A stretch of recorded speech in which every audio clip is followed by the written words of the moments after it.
how did you decide on your pricing? It's so good. Like it's so good. I was gonna say too, it's why you should do SEO and Google ads and Facebook ads and websites and do different things too, because it's just like investing, you really want to be diversified. You don't. Mm. We try to really help our partners because we want them to be, taken care of, and we try to meet all their needs in-house the best we can. All right, everybody, welcome to another interview on the channel here. We're super excited. I'm personally very excited to have Eric and David from Agency Elevation, one of the top white label providers for agencies everywhere with 100% North American fulfillment. It's very unique, and they actually recently hit the Inc. 5000. Is that right, guys? Yeah, that's Yes. right. Pretty cool. And not even just the Inc. 5000, like you weren't 4999, you were like the top quarter of the 5000. So one of the nation's fastest growing companies right here, and the two partners here to discuss all things white label fulfillment today. Guys, thanks for coming on. Thanks for having us. We're really excited to be here. Yes, thanks, Keaton. Super excited.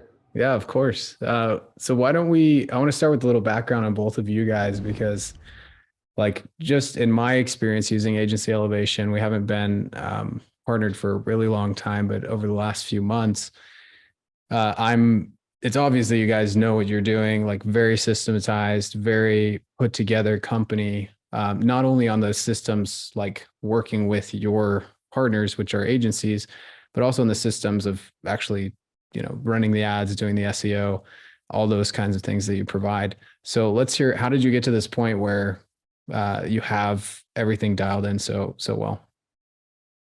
Sure. So long story short, I'll try to make this short without going into the weeds too deep. Mm-hmm. Eric and I met many, many years ago. We both worked at an agency together, and he was the, paid ads director. I was the SEO director. And actually they created like an overall digital marketing director position, and they ended up going with Eric over me. And I ended up quitting because I was like, I just like my path of progression was gone. Eric, beat me out for this position, but it was never personal. It was just like, it was one of those things where Eric and I had always jived really well together because I handled SEO and he handled the paid ad side of everything. And we, stayed friends and stayed in touch. And I went on to work for, and I ran several other agencies, after that. Quite a few of them got acquired, in the past, 10, 15 years. And then I just started getting clients on the side, and, I started my own thing. And then I was like, dude, all my clients are asking for paid ads. And I'm like, I only do SEO. And they're like, well, you need to do that, or we're going to start going with another agency who offers both, blah, blah, blah. So I kept hounding Eric. And finally, after a amount of time, he was like, all right, we'll work together on some projects. And then things just kind of naturally shifted to white label because, we had direct clients that we were doing the work for, getting great results. But because of all the contacts him and I have had over the years and all the agency experience we have, we were getting people who run agencies coming to us saying, guys, I just need help fulfilling. Like, nobody can do it right. Can you help us? And the white label kind of took its own shape and form. And then it just snowballed. And we decided, several years back, I don't remember the exact timeline, to pivot just to purely white label. We don't take any more direct client work. We just do white label. And it's been one of the best decisions we've ever made. So I want to say white label kind of found us. We never like had some, inclination to go into it. It just found us and we ran with it. And because of our agency experience together, it just worked so well. So we've divided the company up the same way. I run and oversee the SEO side. Eric oversees everything on paid ads. And it's been a tremendous partnership. And obviously the company's growing because we have an amazing team, of course. But everything just kind of works in synergy. So that's cool. The long story. Anything to add to that, Eric? Pretty well said. Yeah, I think that summed it up. The white label thing too, I think has worked out well because having worked in agencies, so we understand what agencies like. Of course, we are an agency ourselves, but having worked in more traditional agencies, we understand what traditional agencies are facing, which has really helped us properly shape our offerings and how we go about what we do, because we know the pain points an agency owner is experiencing who's working with direct clients. So that's been helpful. And then I think, like David said, just being able to offer SEO and ads, and then also now white label website design and development we just launched, and TikTok ads, a new service this year. So Being able to get all of that under, provide all of that under one roof has been really helpful for the agencies that partner with us, because they don't have to worry, they don't have to worry about where they're going to go for SEO if they're with us for Facebook ads or something, right? So, and then lastly, just like David said, his background being an SEO and mine in paid ads really made it a good pairing, because we were able to just kind of take those we were able to specialize in both. Whereas a lot of, with like equivalently, a lot of companies that offer multiple services, they're either like a jack of all trades, master of none, or they offer multiple services, but they only specialize in like one of them really, right? But for us, truly, it's a specialization in SEO and ads. And about half of our revenue is SEO driven, half is ads driven.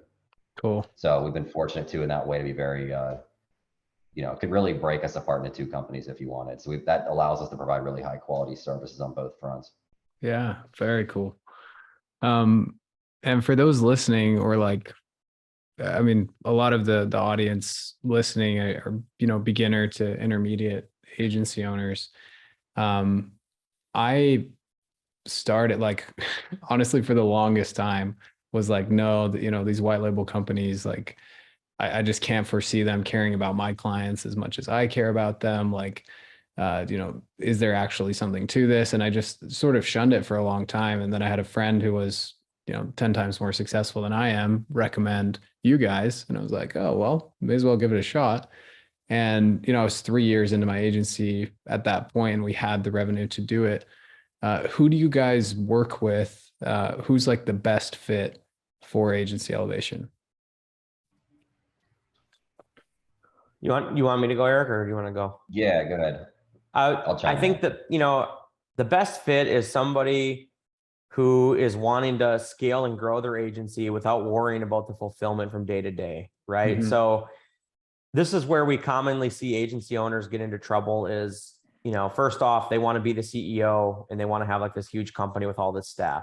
Mm-hmm. Not wrong to do that, right? There's a lot of agencies that have in-house staff and they're doing well, but it's a nightmare, right? It's a management problem. You have to have staff to manage the staff. You have to have bonuses and raises and all this stuff.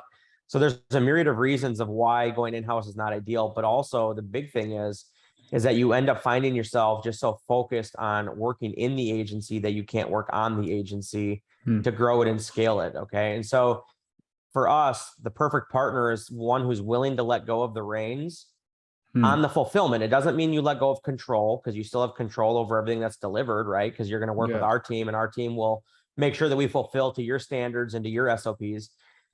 But you don't want to be somebody who's micromanaging the ads on a daily basis. Like, hey, let's try this image, right? Like that's not a good use of the agency owner's time. They should be wanting to scale. Yeah. So yeah, I absolutely think that that's probably the best role, is somebody willing to let go of the reins in that regard. Got it. Eric, anything to add to that? No, well, one thing, Keaton, you mentioned about like white label with us, that's like, there are a lot of other white label companies who are set up differently than us. And what I mean by that is like and there's nothing wrong with like overseas fulfillment, but the challenge it creates if you are in North America, for example, is you're typically unable to communicate with a white label provider during your business hours. And so sometimes, quality and things get lost in translation if the team's overseas. So all of our team members are full-time in the United States, which has been big for us. So like, that's where like, again, white label can sometimes mean like, oh, maybe that wouldn't be a great fit. Fortunately, there are some white label companies out there that aren't great. That's one of the reasons we've been so successful, is because we are different in all the ways that we feel like others have been failing, doing things right, improperly.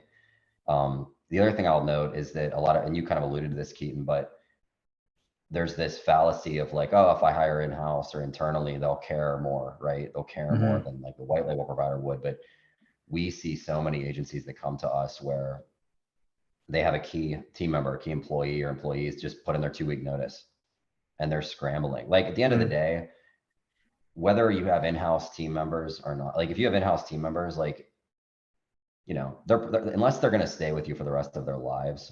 And for that to be true, and for you to retain really good talent, you're often having to, you're going to have to pay them a lot of money. They're going to want good benefits. Do you offer health insurance yet as an agency? Do you offer 401k? Or, can you pay them raises? Can you cover the payroll taxes? Can you do all this? So, the irony though is we have to deal with all of that because we can't white label our own stuff, right? So we're exclusively in-house, but that's our problem, not yours. So yeah. you know, and there's also too, I should note, like we hear sometimes, I'm kind of getting off on a tangent, but it's related to what you asked, Keaton. So sometimes we hear too, like, oh, you know, maybe I'll start off white labeling because I only have a few clients, maybe it can help me get started. And then eventually I want to go in-house. Like we see, and I just kind of alluded to this as well, but we have some huge clients that have let go. I mean, we don't like this to happen, but let go their entire department, and they've had it with in-house employees. There's many headaches, which I mentioned. There's many I didn't mention, and they turn everything over to us. So white label isn't just like whether you have one client or 10, you could have 400. We have agencies over for 400 ad accounts with us, for example. So it's a path from zero all the way to wherever you want to go. And then in terms of best fit, David shared some great stuff, and I would just say, especially as you start to grow as an agency, like the best fit with us is having good account managers in place, because with us being behind the scenes, like white label, so to speak, we're not interfacing with the direct end client. So it is important that you actually do have some good team members in-house, or at least just maybe you're white labeling elsewhere to do those things. And then just the other thing would be, you know, just properly setting expectations as an agency. Like that's where we see most agencies that fail is their clients are just not good clients. They're desperate. Like, you know, if they don't get a Facebook lead today, they're not eating dinner that night kind of thing. Like usually you want to be seeking out businesses to do marketing for. They're already successful. Like they don't need marketing per se. It's just like that will make them more successful. They're just generally more stable clients, easier to work with. Yeah. So anyway, a lot of things to share there, but I'll stop there. No, that's great. And if somebody like, let's say last week, I decided I'm going to start my own agency. I don't have any capital. I don't have any experience really, maybe a little bit of marketing skill, but maybe nothing. I've just watched a few videos on the agency model. At what point should I come to you guys? As soon as I get my first client, or should I wait until I have a few? So we have $1,000 a month minimum on the low end, like to get in the door kind of. So you could have one client, but you would need to pay $1,000 a month for us to manage it, which some do, believe it or not. And, you know, it's not meant for them to do that forever. It's really just for like the first month until they can add a few more clients. So if you want to pay our, you know, our normal rate, so to speak, and not have to pay extra to work with us, and you'd want at least 3 clients, or not even 3 clients, just 3 services. So like local SEO, as of the time of this recording, is $3.99 a month. Google and Facebook ads are as well, if you have between 1 to 3 clients on the ad side. So if you had like 1 SEO, 1 Google, 1 Facebook, there you go, you're over 1,000. So however you get over 1,000. So no, it's not too early. The reason we have that 1,000 minimum in place is just because we didn't used to, but we used to just get, sometimes we would just get chewed up because of, meaning like if you come to us with only 1 account and you're only paying us $3.99 a month, given that we are in the US, like we have a very expensive payroll, we get very deeply integrated with you as an agency, like you have Slack access to us, new calls as needed. So it's just, we can just have trouble if you have 1 client with us at $3.99. Like we can lose money quickly on that. So we have to have just like a sufficient level of business to partner, if that makes sense. But that's it. That's the only barrier. So as long as you can get to that 1,000, which should be able to be attained quickly, if not immediately, we can do it. That makes sense. It's cool to hear it from your end, because just looking at it, I thought, okay, they're trying to, you know, block out the beginners, but really it's just a business decision where you're like, we have to make $1,000 a month minimum from this client for it to even be worth the time that we're putting into the relationship. Right. Because we also don't charge setup fees, which is, you know, a lot of white label providers do charge that. So they have the monthly cost, you pay them, and then they charge a setup. We don't charge setup fees. So that's another thing we have to do to just kind of protect ourselves, you know, in the beginning at least. So got it. So I want to transition into the services you provide, but drawing a very clear line into what you don't provide as well, and how you guys have made that decision. Because obviously, as you've grown, like your prices are incredible, like for the level of, you know, North American fulfillment that you have. How have you decided what to offer and what not to offer? And, you know, for those who may be thinking, oh, I just come to Agency Elevation and they do everything for me. What is it that you do, and what is it that you don't do? Yeah. So on the SEO side, We do pretty much everything. And so that originally it didn't start out that way. We ended up having to add things over time. But what we do now is like on the SEO, it's hard to do piecemeal. You know, it's hard to be like, hey, let's only do your website and not your Google My Business or Google Business Profile listing, or vice versa. Let's only do that and let's ignore your website. And so over time, we've kind of shifted our model. But on the SEO side, we're pretty much full service now, including we have our own in-house content team. So we have full-time writers on staff for doing things like blog posts and website content and doing those types of things for clients, in addition to making sure, like on the SEO side, we fully optimize the website. We scan it for technical SEO, and we have developers who can fix technical issues. We help with the site speed performance now. That's a ranking factor on the local side is if your site performs poorly on mobile and desktop, you know, Google may rank you less based on that. So, you know, having clients having the ability to come to us and say, hey guys, I have this client, his website's really bad and really slow. Can you help? And then like we used to say, no, we can't. And then that doesn't, you know, bode well when we're trying to have a deep partnership. So we said, okay, we have developers now who can actually go into the website, make it faster. So on the SEO side, we do everything, you know, keyword research and optimizing the maps listing, the website, link building, content creation, blog posting. So we're really full service on that end. And because you just have to be now with what everybody's offering on that side. And I'll let Eric speak to the paid ad side. Yeah, excuse me, getting over a cold, as I mentioned to Keaton before we got on here. For paid ads, the easy way to remember what we do and don't do is, or where the lines are drawn. So we do all work within the ad platforms. So anything that occurs in Google or Facebook or TikTok within the walls of those platforms, so to speak, we own and handle. So like for a new client, you know, set up of the account, campaigns, if it's Facebook, ad sets, ads, copy, creative, audiences, you name it. Same thing with Google and TikTok. So the only things that we, you know, kind of just some other things that like common things that would fall outside of that the agency would be responsible for would be like for Google ads, like call tracking. If you're using that, which you should be, we recommend CallRail, or you can use Twilio and Go High Level, or there's a million others. So like you would have your own, I'll just use CallRail as an example. You'd have your own CallRail account, and then you would handle that. Landing pages we provide now. So that was something we didn't used to provide, but that is now provided. So it's like an add-on to our normal service. So that's not something you would need to do. If you're using a landing page for you need it for Google ads. And if you're using one for Facebook, we can do that too. And just like anything else third party, like Go High Level, for example, again, or like a CRM or any type of nurture automation sequence, follow-up type stuff. And then I don't know if David mentioned this, client communication though. So like I alluded to this too earlier in the call, but that's by definition what white label means. So your client doesn't know we exist. So we're in the background doing our thing, and they think that we are your team, which we are really, right? Because you'd be paying us to do the work for your team. So I should note though, that another thing with us that I think is different from a lot of others is that even the things we don't technically do, we are still there for you for. Meaning, like, if you have a question about anything, like, you know, we really go above and beyond. Like, you know, hey, I'm not sure my call rail is set up right, or the numbers are swapping on the landing page. Like, would you guys mind giving me the insight? Or placing conversion tracking tag or the Facebook pixel on a website or a landing page. Like, we don't just like dump the pixel off to you in Slack and good luck, you know, like we're there to help you make sure it gets implemented properly. So we provide just big picture across the board, just a lot of consultative and strategic type help. It's almost like of course, like foundationally what we're paid to do is to run the ads and do the SEO, but there's almost like this inherent, it's kind of like being in like a mini mastermind, if you will, with us really. Like, I don't mean to say that too, like, you know, to stretch that too far, but just in the sense that like, you could ask us anything. We work with hundreds of agencies, and we just, anything at all that's going on in the world of marketing agencies or, you know, Facebook ads, Google ads, SEO, we're privy to, and we just see so much. So we really want to help because we all have the same interest, right? Yeah. If you keep a client, we keep a client. If you gain a client, we gain a client. If you're working with us, so we'll do everything we possibly can to help.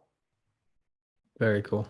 And I've experienced that in a big way. Like, we're very new to landing pages at my agency and new to Google ads as well, which you guys have helped us break into. It's been an awesome new stream and like new testing ground for us.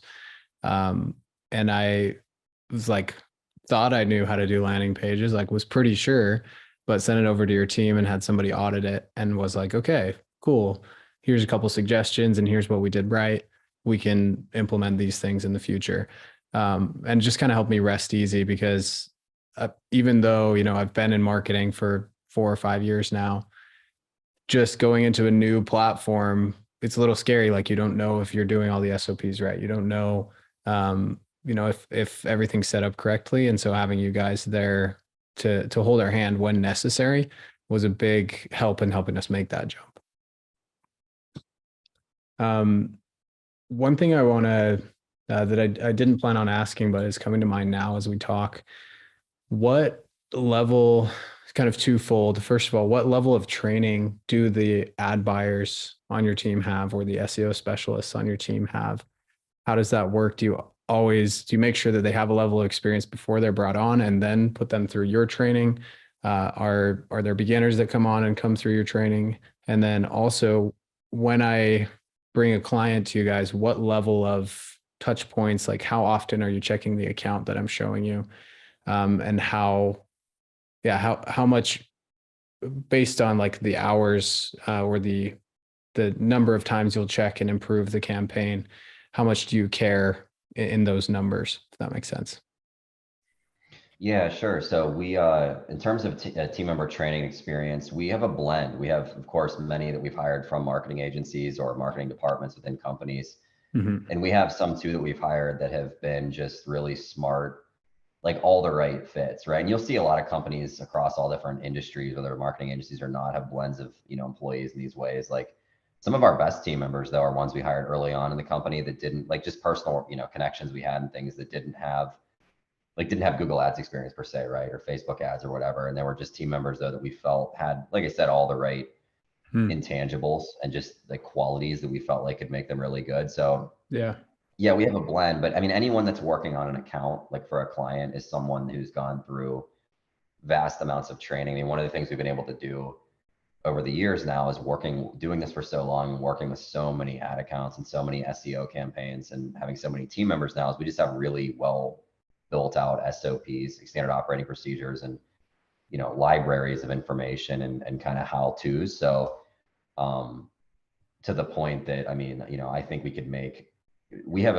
whether, because a lot of times too, like you hire someone away from another agency, and this is also true in any other industry on earth, like sometimes you have to like reteach them things because like that agency may not do it the way you do it, right? Like there's a lot of different ways to run Google ads or Facebook ads or SEO in particular. There's a lot of different ways to go about it. So yeah, just processes. And that would be a suggestion I would, perhaps obvious, but that I would suggest to any newer agency or any agency of any size, is just make sure it's better to do it early on in your days than like figuring this out when you have like 30, 40, 50 clients, but really just kind of processing everything, trying to standardize as much as you can. It's challenging for us in the white label space because we don't work with just one industry.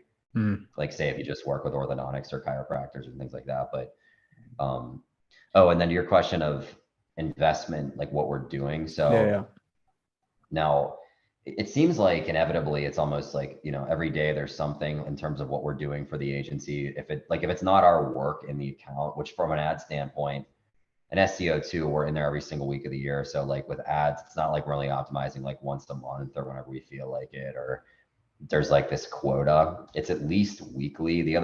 Sometimes we get asked like, well, do you optimize every day in the ad account? It's like, you don't want to over optimize either, because you want to make sure that the optimizations you perform have time to take, like that you're able to accrue a statistically significant sample size with which to make subsequent decisions on. But the Slack access though that agencies have to us leads to, in many cases, like daily communication back and forth about kind of what's going on, questions, things we're seeing, et cetera. So it's extremely hands-on. It's predictable in the sense that it's every week.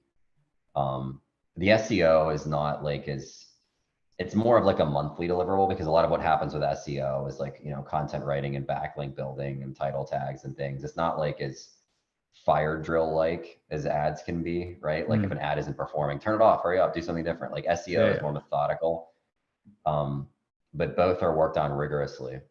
Cool. Very cool. David, anything to add there?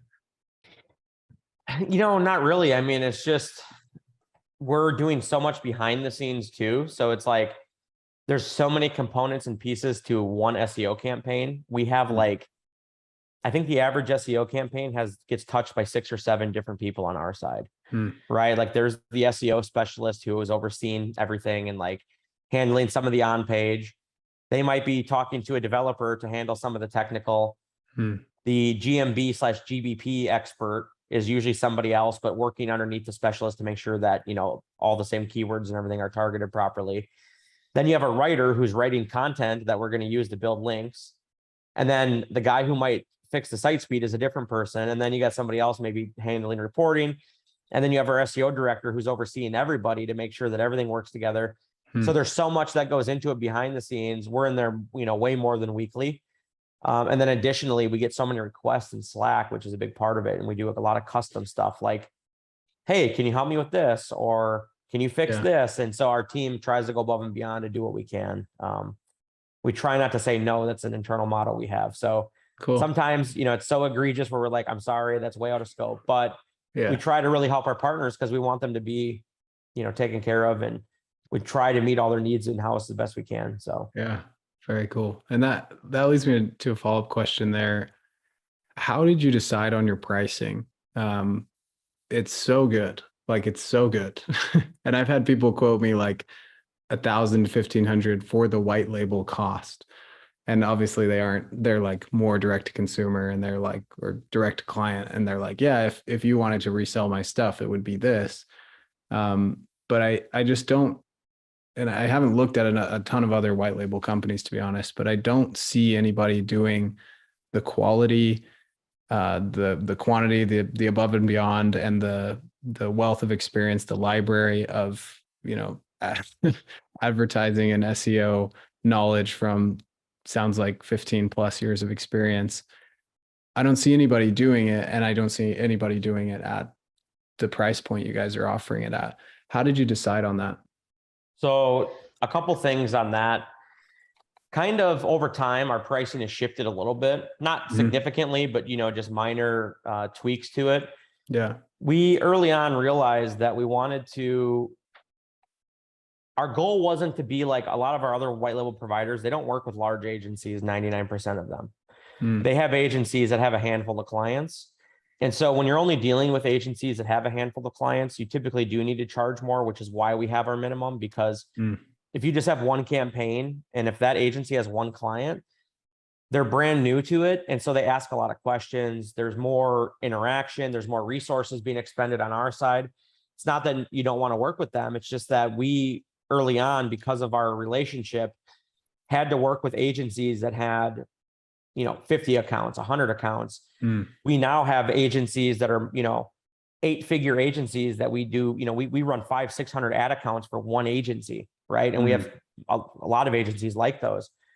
So the pricing has to be competitive with in-house, because when you get to that scale, when you have 500 or 600 ad accounts, right, and you're doing 8 figures of your revenue, whether you're paying, you know, 199 or 149 an account versus 300 an account is significant. Whereas it's not as significant when you have 3 or 4 or 5 accounts.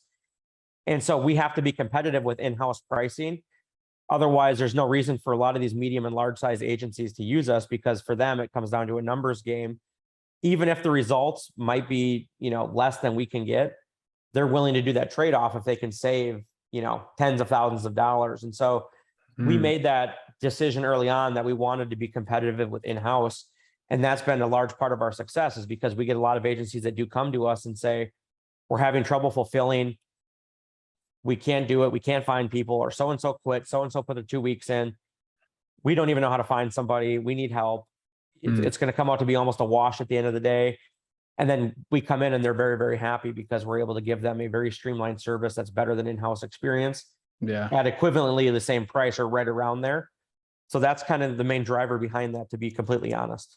Cool. I'd love to charge $1,000 a month for an SEO campaign and make a lot more money, but we have to be competitive with what we're delivering, what others in the marketplace are delivering. I do believe we are the cheapest by far, especially when you consider that we're USA based instead of overseas. Yeah. Yeah.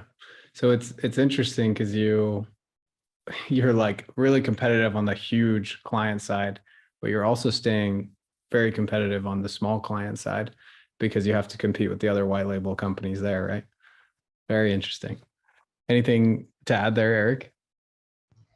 No, I think David summed it up. I would just, I guess the only thing to add would just be to elaborate that we, kind of one way to tell if a white label provider is legit or not. I mean, there's many ways to tell, but one thing that I always like laugh about is if, like we'll get asked, like we kind of like you mentioned, were you guys really that good? Like you're charging so little, like how are you that good for the rate? And it's like this other, this other provider down the street, they're charging $12.50 a month. It's like immediately tells me the one charging $12.50 a month doesn't have big clients. Hmm. You know what I mean? Like they just, that's why our pricing is kind of, but like on the low end, like you mentioned, we're trying to, we want to partner with agencies for the long term. Like that's kind of our whole thing, right? We're not like some warehouse where we just churn clients in and out. We want to partner with agencies. This is why we pour in all strategic consultative type help. We want to get them to where they are looking to go and then be with us for a long time. And we don't want our pricing on the low end either, though, to be like on the high end, like David covered, it needs to be at a certain place. But even on the lower end, we don't want to be prohibitive to the agency getting up off the ground, right? Because if you're a brand new agency, you have a lot of things going on. You're not just trying to spend on fulfillment. You're probably trying to figure out 1,000 other things. You're paying for courses. You maybe don't even have much money, right? Because you're just getting started. So that's, we have the 1,000 minimum, like we covered, to at least have that like threshold of doing business. But yeah, it's worked for us. I mean, it's not perfect. I don't think any pricing model is perfect, but it's where we've, at least as of this second, kind of arrived after many years of iterating and trial and error. Very cool. I love it because it's not just like you're catering to the guy that might have no clients now, but could blow up in the next 6 months with you. Like you're allowing him to get in at a price that makes sense for him or her, but you're also, equipped to handle these massive agencies and be competitive with what they could do with an in-house team, which is very cool. Well, and I think something to quickly add to that is, earlier Eric was mentioning like 1 to 3 or 1 to 4 ad accounts or whatever is $3.99. We have tiered pricing. So as you scale and grow, the price actually gets cheaper per account. So it's kind of a unique model too, where as you scale and grow and partner with us, you're going to have better margins long-term with us. They don't get worse, they get better. Mm-hmm. And that's something you don't typically see in most of the white labels out there. They're not giving you tiered pricing because here's the package, here's the price, that's it, right? We're trying to scale and grow with you. And we understand as you get more accounts, margins become a considerably more important topic, right? When you have 50 accounts, 100, et cetera. So I think that's something unique too, is that knowing that the pricing gets cheaper is a huge benefit to wanting to grow and scale with us. Oh, definitely. I was like, we're on the cusp kind of with you guys to the point where it would go bit down from like 300 to 200 an account. And I was like, man, like if I get 5 more, it's cheaper than if I get 2 more. So I may as well get the 5 more. And then that's encouraged me as we've seen the data, as we've seen the success, to be like, yeah, let's pass it over to these guys. Let's pass it over. And it's a smart, it speaks to what Eric said, that you want to partner with people for the long term. It's designed for that. Not to go on and on this, but it's a big topic. So with agencies, we see like, I mean, again, we've covered this at length, like on the higher end, if you have 200 ad accounts, like you're only going to pay so much. But back though, on the lower end, like the other thing is, if you're a newer agency, say we charged like 800 a month per account if you had between 1 to 5 clients, right? The lower, like the newer agencies who only have between 1 to 5 clients, if they're that new and those are the only clients they have, do they even have the ability to command, a monthly retainer of 1,500 a month or something, right? Like some reasonable margin that would even be able to be placed on top of 800 a month. So that's the other thing too we're trying to take into account. The newer agencies can't, we're trying to work, like we see, like this is arbitrary. We usually see like $750 a month for just Google ads or just Facebook ads. Some of these agencies are getting away with charging, like if they're newer. But yeah, like you can't, I don't know. And maybe I'm wrong on this, but like if you're a new agency and you're starting out, you're knocking on doors, like, are you getting people to pay you $2K a month to run ads? Maybe agencies out there are, but it's if you are, you might get them, you might sign someone up there, but are they going to stick with you? Yes, like early on if anything gets rough. So we're trying to consider all scenarios. Cool. And lastly, from a partnership standpoint, like this isn't just all to like, BS, like, oh, they're saying like they really care about partnering. Like David mentioned, like we'd love to charge more, but we don't because of all these reasons. Same thing with us being in the US. So you know how much more money David and I would have if our team wasn't in the US, and we have a multiple millions of dollars a year payroll. Yeah. If we were elsewhere, wouldn't be true. So for us, it's like, we're just trying to do really high quality work. We're trying to help agencies and we're passionate about that. And we've foregone profit for that purpose. Yeah. Because there are some huge white label companies that are not in the US and probably pay a fraction of what we pay. So yeah. Yeah, it's impressive. It's commendable. I think it shows like the value, you know, if you guys were to sell one day, or I don't know what your plans are, just that library you've built and like the SOPs, you could I feel like you could cut that off and sell it for millions of dollars. You know, just the quality and the SOPs and the effort that you've put in to build something that can really help not only agencies but small businesses it's I think unparalleled. So excellent job, guys. thank you. Yeah. So I want to go into a couple kind of trends that you guys are seeing because you have such a good pulse on you know, the agency market, the small business market. If you were an agency starting in, you know, 2022, 2023, what would you look at when it comes to selecting an industry to go into, a niche to pick, and then also a service to provide to them? Yeah, so we get asked this question a lot. It's a good question. I would say we kind of group the industries and verticals into three different areas typically. Okay. The first is health, medical, right? Like that, and that would fall under like dentists, orthodontists, chiropractors, pain specialists, right? All that, LASIK, you know, you name it, right? All those types of fields, which are the reason we say that's number one is just because those industries and those businesses are used to paying for marketing budgets. They have funds and money available for marketing. And sure, they're a little harder to get in front of because there's, you know, really good gatekeepers and things like that. So it's kind of harder to break into those versus like a guy who does roofing. It's a lot easier to get a hold of the business owner. But we see that being like the most successful, right? Like we see a lot in health and medical, and that's a large chunk of where we see a lot of success. They're also charging higher fees, right? Like to get braces done, you know, $5,000 or Invisalign, or for dentistry, if you're doing implants and things like that, you know, these are higher ticket items. So it's much easier for you as an agency to retain them and show an ROI and a positive value because they're not selling like a $20 book where you got to sell 2,000 of those a month to show a profit or a margin on what they're paying you. Yeah. The second industry that is kind of like legal, right? And there's a lot underneath that. And then I would say the third is like home services, which would be anything like concrete and roofing and siding and bathroom remodelers and, you know, anything related to that. And we see a lot of success there. And so those are not bad industries, but just know that you may not be able to sell the same retainer that you could sell to a surgeon or an orthodontist or a dentist or a chiropractor that you could to somebody who's doing, you know, siding replacement or roofing. It's just, there's a difference there. But it's also easier then to get into the home services market and what we see. So we work with agencies all over the place. And I think those three are the best to look at, like if you group them that way in a silo. And I would think the other, you know, kind of like deciding factor is what you have experience in. So a lot of times we see agency owners come from this other life where I was a roofer, I was a contractor, I was a lawyer or an attorney, or I was a dentist or whatever. Leverage your experience that you have as well, because that's going to ultimately help dictate which niche to go into and where you're going to see success. You know, we see a lot of times people who are attorneys that start marketing agencies and they go after law firms. They just have a much easier time relating to other attorneys, selling, getting past gatekeepers, right? Because they have experience in that field.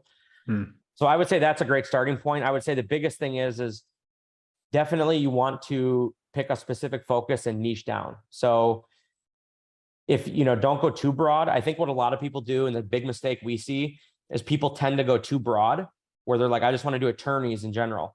You're actually better off. Why not just do bankruptcy attorneys, or why not do family law attorneys? Because the more specific you get, it's much easier to become the expert in that niche. And it's much easier to get headway into selling clients and positioning yourself as an authority. Whereas if I just say, hey guys, I'm Joe Blow marketing agency and we do work for everybody. What's different about you? How do you stand out? And how are you going to get that client to sign up with you when there's nothing special about you? But if I come in and I say, you're a family law attorney, this is, John Doe family law attorney marketing experts. We only work with family law attorneys, and we're the experts because we know everything about family law, and here's what we do different. It's much easier to establish that value than trying to be something to everybody. Yeah. And so all of the training programs that we've seen and we're a part of in masterminds, I mean, niching down is super important. So I just say, don't go too broad. Does that answer your question? Oh yeah. Yeah, that's great. Okay. Eric, what thoughts do you have there? I think David covered that one. Cool. Yeah, not much to add there. And I also want to allow time for a couple more questions. I know we're coming up on time. So smart. So going into services, actually a follow-up question to you, David. You had those 3 silos of legal, medical, home services. Is it just that you think those are the best, or those are the majority of agency owners you see succeeding with you guys? Yeah, it's definitely the majority. I want to say too, those are kind of broad silos. So I want to say 95% of all industries fall into one of those 3 typically. Sure, you might get some obscure one we sell waste products to chemical research labs or something. But those are obviously probably not an industry you're going to go after. We just try to make it simple. We broke up those 3. Those are definitely the industries that we see almost every agency fall into one of those 3 buckets. Okay. And with the success we see success in all of them. But I want to say broadly, we see the most success in health and medical. Interesting. And I think it's because everything is high ticket. Those businesses are used to spending money, and it's blowing up. I mean, if you look at how much money goes into healthcare every year, it's significantly more year over year. And thus there's more need for needing to stand out. So it makes sense to have a marketing agency in that sea of competition. Got it. One other quick note. Sorry, I was going to add that this, I know, flies in the face of conventional how to build your agency wisdom, but others may disagree, but I don't think it's bad either to just go after different industries if you have you have to have some angle though. And so it could even just be starting out locally, and just if you say you're in a city, and especially if you're well connected in the city and you know a lot of people, a lot of business owners. We work with some really large agencies who are kind of like a general agency. They're not in any particular industry. Now, there's pros and cons. Certainly, it can be harder to grow. It can be harder to have processes and SOPs and standardization because every client is different. That's what we deal with. But there are some big pros too. You can grow more quickly in a lot of ways if you're able to sign up a lot of different types of businesses. And the other thing is risk mitigation. So you're a lot more diversified across a lot of different industries. So I'm not saying don't go just down one lane, but that is optimal. If you're looking for the quickest and easiest path to get to being a viable agency, that is the way to go, right? Pick a niche. Yeah. But just something to consider. I don't think it's bad to go the other route either. No, yeah. Maybe a little more work, but it's also why you should. I was going to say too, it's why you should do SEO and Google ads and Facebook ads and websites and do different things too, because it's just like investing, you really want to be diversified. You don't, if you only do chiropractic and you only do Facebook ads, there are a lot of things that can put you out of business quickly. Say Facebook ads goes belly up, or chiropractic goes belly up, or, you want to kind of be eating out of a lot of different pots. Yeah. Very smart. And you're also easier to get ripped. You're easier to be ripped off, meaning if you're in chiropractic and you only do Facebook ads and some other agency knows the funnel you're running, it's what is that unique about you? I can mimic your funnel. I can mimic the types of ads you run. I can go find chiropractic. So anyway, both are viable, but just something to consider. Yeah. It's like transferring from a one-trick pony to a real agency that makes that a long-term thing. I love it. What myths do you guys see, or what tips do you have in your individual realms and paid ads for Eric and for SEO and David's end?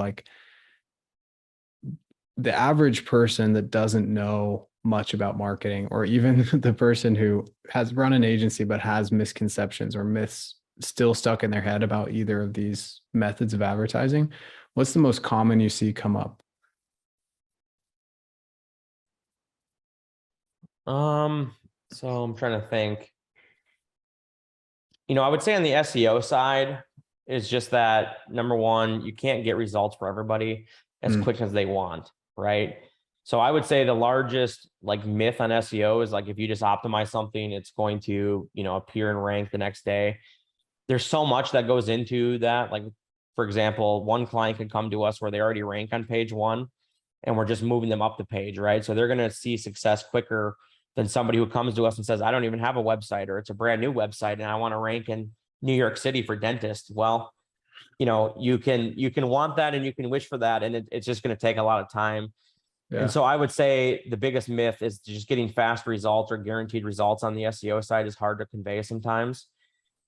And that's the one area where it's a little tricky with being white label is, we tell every agency owner, hey, like tell people 3 to 6 months, right? Like that's our standard time to see results. Doesn't mean you'll be number one, but it means you'll within 3 to 6 months, you should see like some substantial results from our efforts.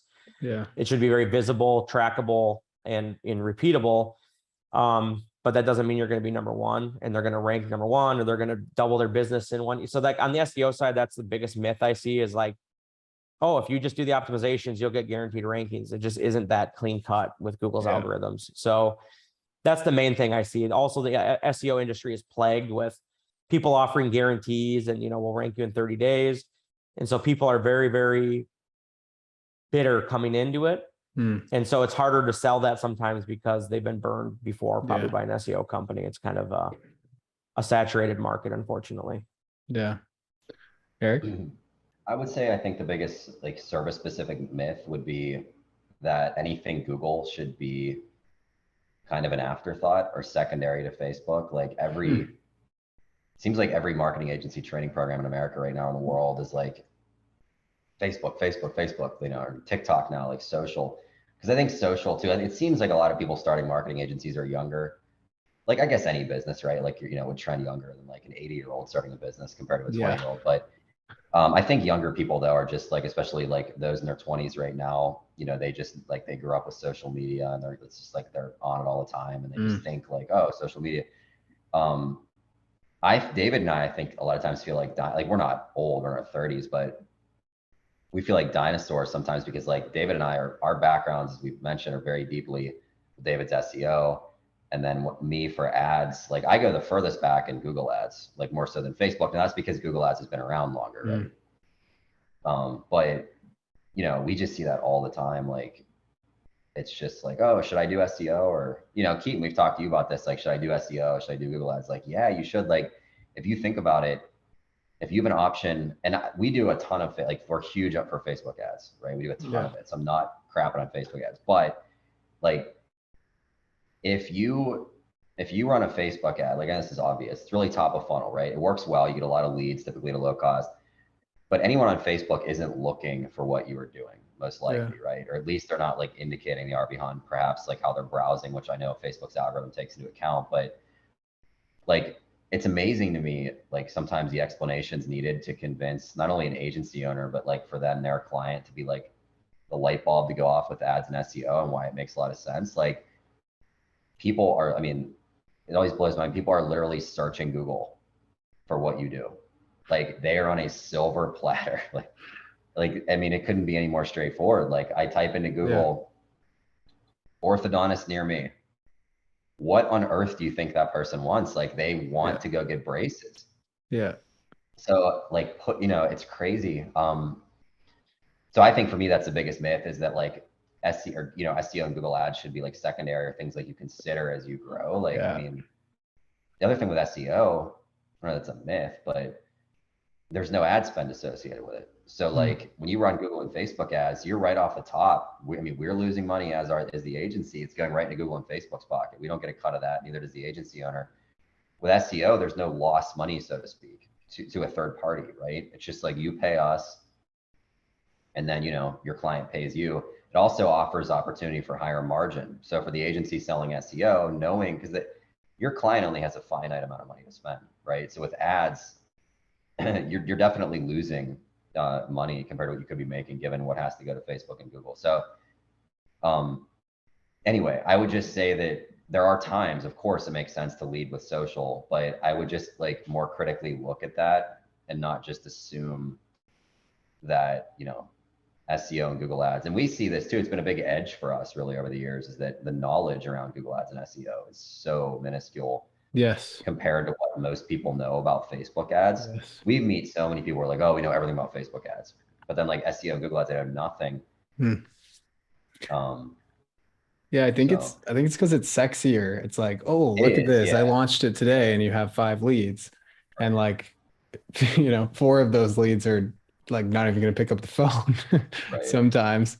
Some areas are better than others. And my agency is obviously built off of Facebook ads, but like the Google ads are less sexy, but more reliable. It's like the workhorse versus show horse example and good to great. Like it just does the work. Right. And you want all of it. Like I said, I can't stress that enough. It's not like ideally it's on the channel. You're not just doing back to my diversification comments. They all work. We do a ton of Facebook ads. Yeah. A ton. So it's just, you ideally want to have all of it. So anyway. Yeah. Great perspective. I love that. Well, guys, that's all the time we have. Thank you so much. Anything else you'd like to say? Where can people find you? And any other last parting words? I would just say the main thing is, if people are looking for us, you can find us on our website is the best place, agencyelevation.com. We have all of our pricing on there. We have information on our services. So if you feel like it's a good fit for you, just go on there and submit the form, and then we'll get in touch with you right away. It's Eric and I who respond. So you won't be dealing or passed off to some sales guy. You'll be dealing with Eric and I directly if you have any questions or things like that.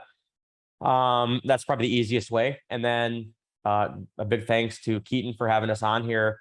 We were excited to be here today. Really appreciate the opportunity to talk about, all these different things and aspects of white label and growing an agency. And if there's anything we can do, just let us know. Okay, will do. Thanks, guys. Eric, anything? Yeah, just thank you again for the opportunity. As David mentioned, agencyelevation.com, and want to shout out Keaton as well, not only for the opportunity we had to be here today, but just we do work with so many agencies. I don't say I have to brag. I say that because we see a lot, like good, bad, ugly, everything. And Keaton, definitely listen to Keaton. He's a very smart guy, very considerate, runs a great agency, does everything the right way. So definitely make sure you're tuning into anything he puts out. Appreciate that. It means a lot coming from you guys. Okay, take care, guys. Hey, thanks, Keaton. Have a good one. We appreciate it. Bye. Bye-bye.